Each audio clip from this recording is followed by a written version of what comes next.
Today on Clubhouse Gas, we talk with Guerry Baldwin about travel baseball versus high school baseball. So stay tuned.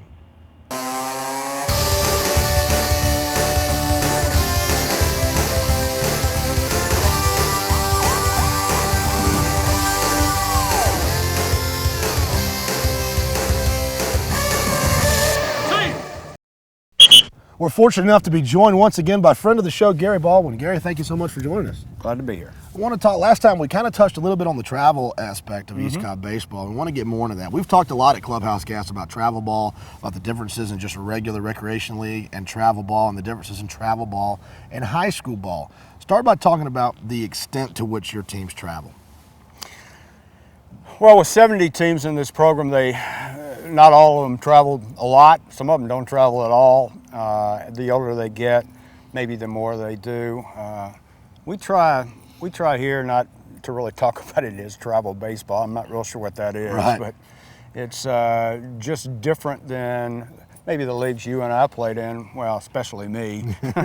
When I grew up, when it was a neighborhood league. But we have multiple teams in each age. We have 8 12-year-old teams and 8 13s and 8 14s. So, I mean, it's actually a league. They play one another. They just play outside teams also.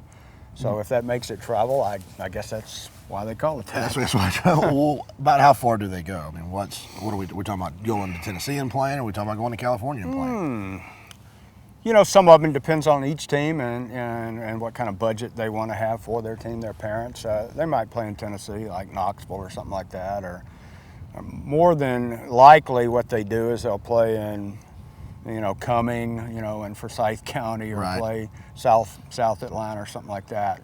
Which is not so much travel ball. No. That's just tournaments, and they go and play, and that's what they do. Right. Well, something that I found very interesting, Guerry, as I was doing research, getting ready to come and talk to you, was that each individual team is responsible for their budget. Now, as a recreation guy, that's something different for me, something I'd love to hear more about. Talk a little bit about what it takes for a team to be in charge of their budget and how that works for you here at East Cobb. Each team here is responsible for what they do.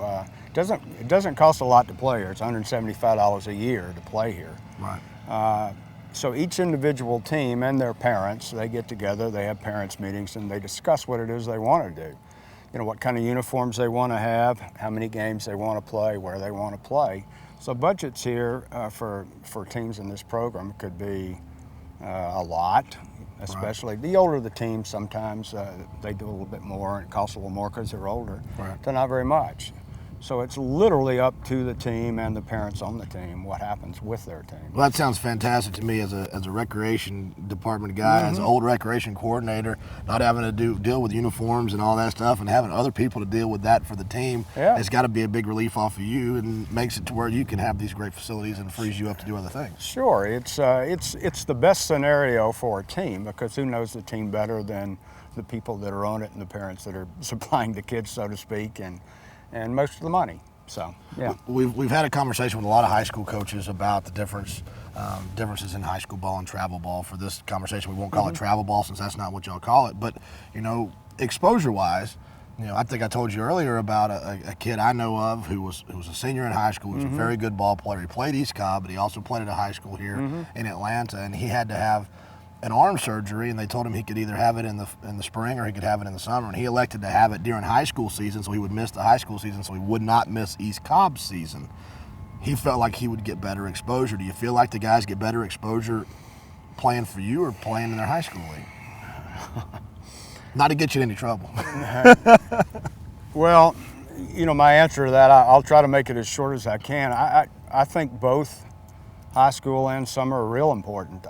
There's no way that anybody can produce what happens in high school baseball better than high school baseball does, because you play against, other schools. You're playing for your schools, for your parents. They're also limited in who they can have. Whoever goes to that school, that's all they can do. So that's something I can't recreate. Nobody can. You can't even be done in college to the same extent it is there. So the problem, probably more than anything else, is that college and high school play at the same time. So there's a limited amount of time that college coaches can get to high school games. Doesn't mean they don't, but it's tough. Most high school coaches, have 1 day a week they have to be off. I mean, college coaches, and they would go to games then, but they're going to go close, Right. because they can't go very far to see them. So what happens in the summer when they can go anywhere they want because they don't have to worry about coaching a team, makes it easier for them to recruit. Well, that makes perfect sense. Yeah. Because in the summer, they're freed up to do more Right. stuff. Gary, thank you so much. I hope you'll Okay. join us again. I'd love to talk about what it takes to coach these high-caliber athletes. All right. I'm very interested as a coach to find that out. That'll do it for us today. We'll see you right back here next time for a great edition of Clubhouse Gas.